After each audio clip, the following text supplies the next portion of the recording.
Hi guys, welcome back to Pepcoding. तो इस video में हम करने जा रहे हैं मल्टीपल इनहेरिटेंस।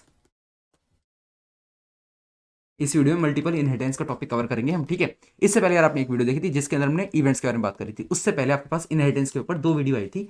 पहली वीडियो मैंने आपको सिखाया था स्मार्ट कॉन्ट्रैक्ट के अंदर इनहेरिटेंस का कॉन्सेप्ट किस तरह यूज होता है, ठीक है। उसके बाद दूसरी वीडियो आई थी जिसके अंदर मैंने आपको बताया था कि पेरेंट कंस्ट्रक्टर में किस तरह पैरामीटर पास करते हैं जब इनहेरिटेंस यूज कर रहे होते हैं, ठीक है। ये दो वीडियो हमने कवर कर ली थी इनहेरिटेंस के ऊपर। लेकिन अब हम क्या करेंगे, अब हम देखेंगे मल्टीपल इनहेरिटेंस का कॉन्सेप्ट, ठीक है। एंड यार अगर आप सोच रहे हो कि इवेंट्स बीच में घुसाने की जरूरत क्या थी, यार जरूरत थी। बात ऐसी है कि अगर हम अभी क्या करेंगे, अभी हम क्या करने वाले हैं मल्टीपल इनहेरिटेंस के ऊपर दो या तीन वीडियो कराएंगे आपको, ठीक है। दो या तीन वीडियो में मल्टीपल इनहेरिटेंस कवर होगा। एक वीडियो के अंदर जहां मैं आपको सुपर कीवर्ड का यूज करके दिखाऊंगा, ठीक है। वहां पे क्या होगा ना, इवेंट कॉन्सेप्ट यूज करूंगा, उसी के द्वारा मैं आपको सिखाऊंगा किस तरह सुपर कीवर्ड यूज किया जाता है, ठीक है।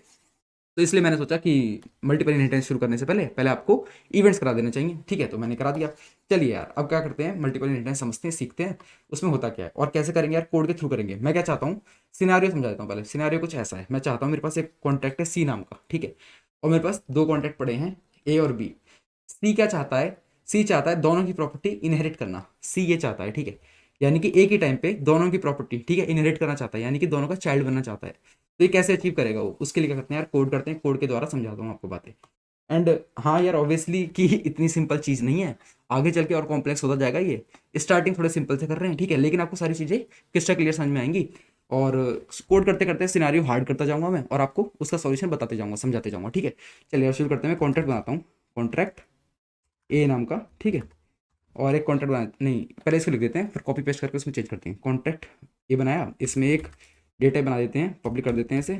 और नाम दे देते हैं इसका वेरिएबल का ए, ठीक है। इसमें कुछ वैल्यू डालते हैं, कंस्ट्रक्टर बना देते हैं। कंस्ट्रक्टर काफ़ी टाइम से बनाया नहीं है।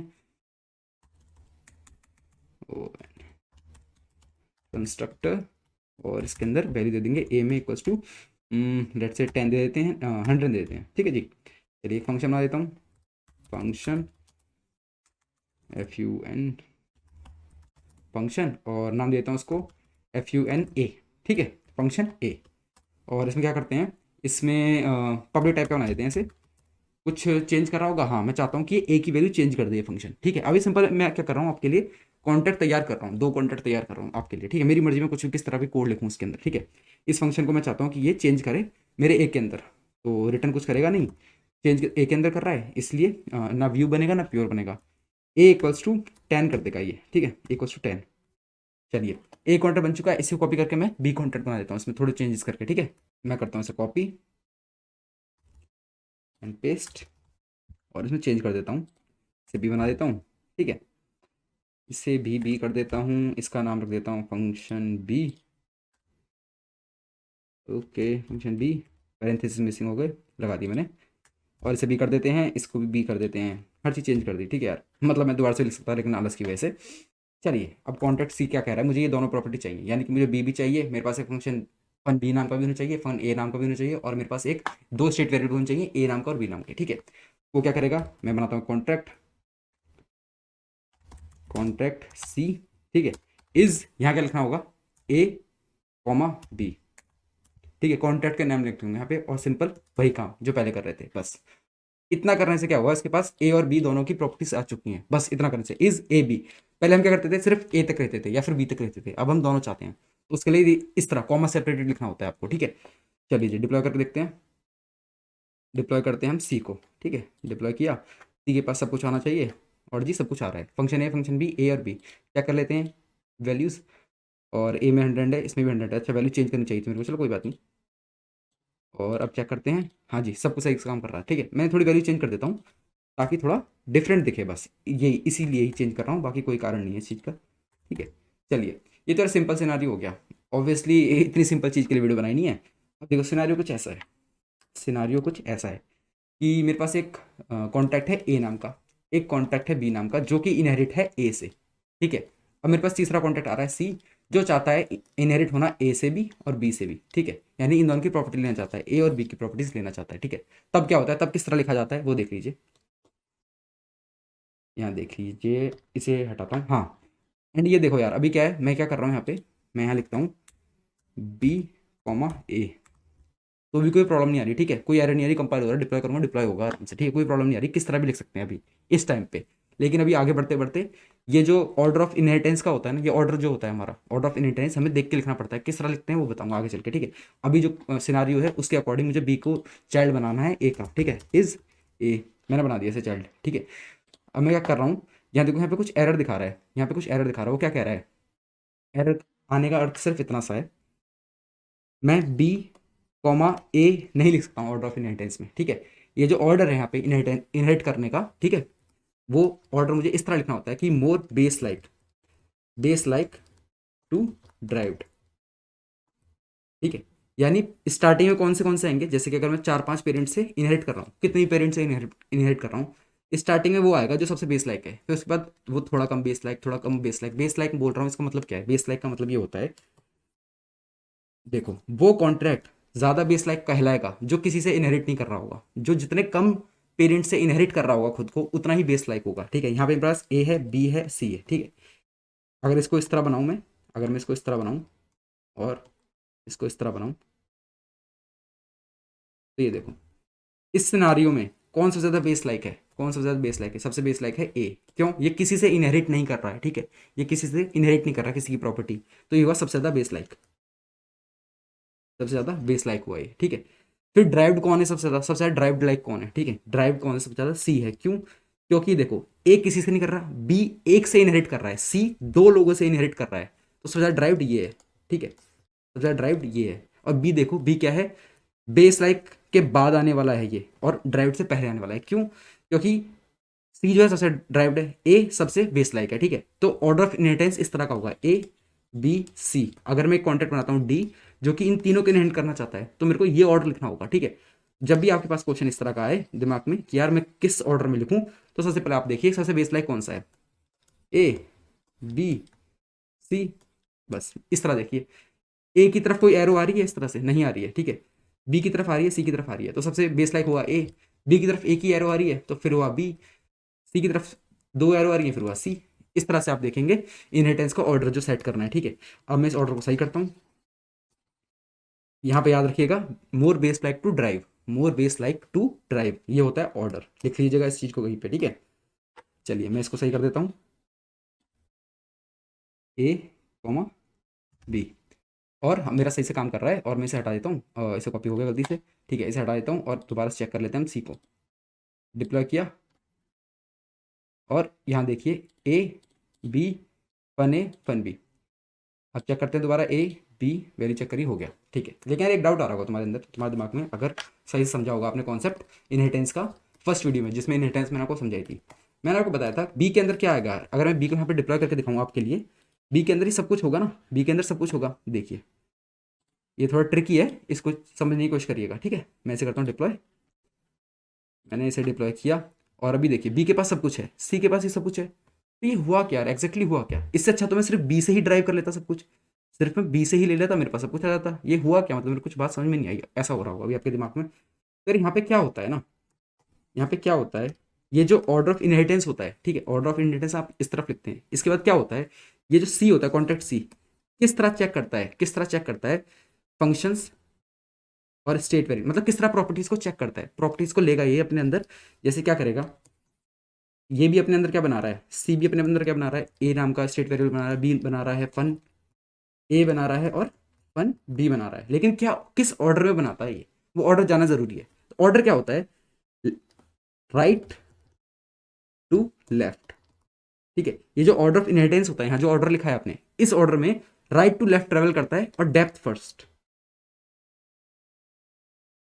ठीक है, डेप्थ की ओर जाता है। इस बात राइट टू लेफ्ट आपको समझ में आ गया होगा, लेकिन डेप्थ वाली चीज समझ में नहीं आई होगी, कोई बात नहीं, समझाता हूँ। इसे इरेज करते हैं, इसे इरेज करते हैं, और इसको हटाता हूँ, दोबारा से सब कुछ नॉर्मल करता हूँ, ठीक है जी। अब समझो, तो ये जो कॉन्ट्रैक्ट सी है, ये कॉन्ट्रैक्ट सी है, इसके पास प्रॉपर्टी आ रही है ए और बी की मदद से, क्या क्या, A B fun A and fun B, ठीक है।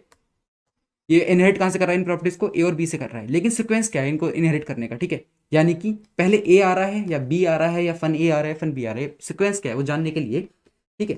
किस तरह सी कॉन्ट्रैक्ट सी इनहेरिट करता है प्रॉपर्टीज को, ये जानने के लिए सबसे पहले तो ये समझिए, ये राइटिंग का जो ऑर्डर था मैंने आपको यहाँ लिखा बताया था कि जो ऑर्डर होगा मल्टीपल इनहेरिटेंस में, जो आप यहाँ पर ऑर्डर लिखेंगे वो क्या होगा, इस स्टेटमेंट के थ्रू मिलेगा आपको, most based like to most derived. ठीक है, इस स्टेटमेंट के थ्रू आपको ये ऑर्डर मिलेगा। ठीक है, ये बात आपको क्लियर हो चुकी थी। अब बारी आती है यार सीक्वेंस जानने का, किस सीक्वेंस में कॉन्ट्रैक्ट सी इन प्रॉपर्टी को इनहेरिट कर रहा है। ठीक है, तो ये जो ऑर्डर आ गया मेरे पास, ऑर्डर आया है मेरे पास ए और बी, किसके अकॉर्डिंग आया, उस स्टेटमेंट के अकॉर्डिंग आया। ठीक है, तो सीक्वेंस के लिए भी एक स्टेटमेंट होती है, स्टेटमेंट क्या है, right to left and depth first manner. ठीक है, इस स्टेटमेंट को फॉलो करते हुए कॉन्ट्रैक्ट सी प्रॉपर्टी इनहेरिट करता है। ठीक है, राइट टू लेफ्ट आप समझ गए कि सबसे पहले बी की बारी आएगी। ये डेप्थ फर्स्ट का क्या मतलब हुआ, डेप्थ फर्स्ट का मतलब ये हुआ कि बी जिन जिन से भी इनहेरिट हो रहा है, बी के जितने पेरेंट्स हैं, यानी सबसे पहले बी के पास जाएगा, फिर बी के कितने पेरेंट्स हों, मतलब बी के पेरेंट क्या होगा, ए होगा। क्या पता ए का भी कोई पेरेंट होता तो उसके पास भी जाता, जैसे ए का पेरेंट होता है एक्स, एक्स का पेरेंट भी कोई होता जी। ठीक है, तो सब ऊपर जाता है, यानी डेप्थ में चला जाता। ठीक है, बी के अंदर जाएगा सबसे पहले। बी के अंदर क्यों जा रहा है, क्योंकि राइट मोस्ट पे बी पड़ा है। तो डेप्थ में क्यों जा रहा है, क्योंकि बी के डेप्थ में, यानी बी के पेरेंट्स कौन कौन कौन कौन कौन है, उन सबकी प्रॉपर्टी इनहेरिट करता जाएगा कौन, सी। अच्छा जी, इससे क्या मतलब हुआ, इससे मतलब ये होगा, अभी समझाते हैं आपको। पहले हम बी की सारी, बी के थ्रू, यानी कि बी के थ्रू सारी प्रॉपर्टी से लेते हैं सी के अंदर। ठीक है, फिर दिखाता हूँ मैं आपको इससे क्या होता है। ठीक है, बी के थ्रू क्या क्या आएगा सी के पास, सबसे पहले आएगा बी, फिर क्या आएगा फन बी। ठीक है, फिर क्या आएगा डेप्थ फर्स्ट की वजह से ए और फन ए। ये सारी प्रॉपर्टी आ गई किसके पास, सी के पास आ गई। ठीक है, सी के पास प्रॉपर्टी आ गई। मैंने आपको डिप्लॉय के टाइम पे क्या दिखाया था, डिप्लॉय में चलते हैं दोबारा से, नीचे चलते हैं, दोबारा से डिप्लॉय कर देता हूँ ताकि बात दोबारा समझा सकूँ। ठीक है, सी के पास क्या है, ये चार ही चीज़ें हैं, चार ही चीज़ें हैं। ठीक है, अभी देखो अभी क्या होता है, बी का काम खत्म, बी में राइट टू लेफ्ट जा रहे हैं, राइट टू लेफ्ट की वजह से क्या हुआ, ये आ गया डेप्थ फर्स्ट की वजह से ए और फन ए आ गए। ठीक है, ये चार चीज़ें आ गई। ठीक है, अब देखो क्या होता है, अब बारी आती है ए की, अब बारी आती है ए की, ए के पास जाता है, ए के पास क्या पड़ा हुआ है, ए और फन ए, पर ये ऑलरेडी सी के पास आ चुका है। कैसे आ चुका है भाई जी, बी की वजह से आ चुका है, बी की वजह से ऑलरेडी कॉन्ट्रैक्ट सी के पास ये प्रॉपर्टीज आ चुकी हैं, तो इनको नहीं लेगा, इनको नेग्लेक्ट कर देगा, इनको हटा देगा, इनसे बात भी नहीं करेगा, वो इनकी तरफ देखेगा भी नहीं। समझ गए बात को। चलिए जी, अब इस बात को प्रूव करने के लिए कि यार बी में, जैसे बी की तरफ गया, ये पहले बी के पास गया, बी ने जो जो उसको प्रॉपर्टी दे दी वो डोमिनेट करेंगी, ना कि जो ए ने प्रॉपर्टी दी। अगर सेम प्रॉपर्टी दे रहा है ए, मतलब same variable, same state variables या सेम फंक्शन दे रहा है, तो उनकी बात नहीं सुनेगा, बी की सुनेगा। इस बात को आपको प्रूव करने के लिए मैं क्या करता हूँ, ये देखिए, मैं यहाँ पे क्या करता हूँ, इस कॉन्ट्रैक्ट कंस्ट्रक्टर में ना, कंस्ट्रक्टर में क्या करता हूँ, ए इक्वल्स टू 50 कर देता हूँ। ठीक है, अच्छा जी कर दिया। अब बी की वजह से क्या क्या आ रहा होगा इसके पास, फन बी, बी फन ए और ए की वैल्यू, सब सारी चीज़ें आ रही होंगी, बी की वैल्यू आ रही होंगी, फन बी में सब कुछ आ रहा होगा। ठीक है, और ए की वजह से क्या आ रहा होगा, ये आ रहा होगा। अगर आपको लग रहा है ऐसा, तो मैंने बताया कि नहीं लेगा, क्यों नहीं लेगा, क्योंकि बी के अकॉर्डिंग सब कुछ आ चुका है। अब देखिए, अभी मैं चेक करता हूँ, स्टार्टिंग में चेक करता हूँ, इसको हटाते हैं, डिप्लॉय करते हैं दोबारा से, क्योंकि मैंने कोड में चेंज किया है। मैं करता हूँ इसे डिप्लॉय, मैंने इसे डिप्लॉय करा। ठीक है, अब यहाँ देखिए कॉन्ट्रैक्ट सी को मैं चेक करता हूँ, ए के अंदर क्या पड़ा है, 50 पड़ा है। ए के अंदर 50 किस तरह पड़ा हुआ है, क्योंकि बी की वजह से ए के अंदर वैल्यू 50 हो गई। ठीक है, बी की वजह से ए के अंदर वैल्यू 50 हो गई। जब ए की बारी आई, जब कॉन्ट्रैक्ट जो कॉन्ट्रैक्ट सी था वो ए में जाके चेक करने लग गया, तो ए के पास भी वेरिएबल था, स्टेट वेरिएबल था ए, लेकिन वो ए से बात ही नहीं करेगा। ठीक है, इसके अकॉर्डिंग यहाँ पे 100 पड़ा था, ए में 100 पड़ा था कॉन्ट्रैक्ट ए के अकॉर्डिंग, लेकिन बात ही नहीं सुनी उसने। क्यों नहीं सुनी, क्योंकि बी की वजह से कॉन्ट्रैक्ट सी के पास ऑलरेडी ए आ चुका था। इस बात को यार ढंग से समझ लेना, ये दिमाग में घुस जानी चाहिए बात। ठीक है, तो डोमिनेट कौन करता है, डोमिनेट वो करता है जो पहले आ जाता है, जो भी पहले आता है वो डोमिनेट करेगा। समझ रहे हो, सिंपल सी इतनी सी बात है। इस वीडियो में इतना ही था, बस दो बातें अपने दिमाग में छाप लो। पहली बात यार, कि जो ऑर्डर होते हैं लिखने का, ठीक है, कॉन्ट्रैक्ट लिखने का, किन से इनहेरिट करेगा कॉन्ट्रैक्ट सी, किन किन मल्टीपल पेरेंट से इनहेरिट करेगा, वो ऑर्डर लिखने का होता है most based like to most derived. ठीक है, एक स्टेटमेंट को अपने दिमाग में रख लेना अच्छे से। दूसरा, सीक्वेंस क्या होता है, किस सीक्वेंस में सी इन प्रॉपर्टी को इनहेरिट करता है, वो होता है right most to left most. ठीक है, या आप सिंपल तो राइट टू लेफ्ट आप समझ जाओगे। ठीक है, एंड डेप्थ फर्स्ट मैनर, या लिख लेना इस चीज को कहीं पे। ठीक है, दिमाग में रख लेना इन बातों को, जब ना आगे चल के काफी कॉम्प्लेक्स टाइप के स्मार्ट कॉन्ट्रैक्ट आएंगे तो आपको समझने में मदद होगी। बस आपको ये दो स्टेटमेंट याद होनी चाहिए। आप स्मार्ट कॉन्ट्रैक्ट को, कोई भी किसी भी तरह का स्मार्ट कॉन्ट्रैक्ट हो, कितना भी कॉम्प्लेक्स होगा, आप समझ सकते हैं। ठीक है, तो इस वीडियो में इतना ही था। अगली वीडियो मिलते हैं, अगली वीडियो में बात करेंगे वर्चुअल और ओवरराइड किस तरह काम करता है। ठीक है, मल्टीपल कॉन्ट्रैक्ट के अंदर। ठीक है, मिलते हैं नेक्स्ट वीडियो में, तब तक के लिए बाय बाय।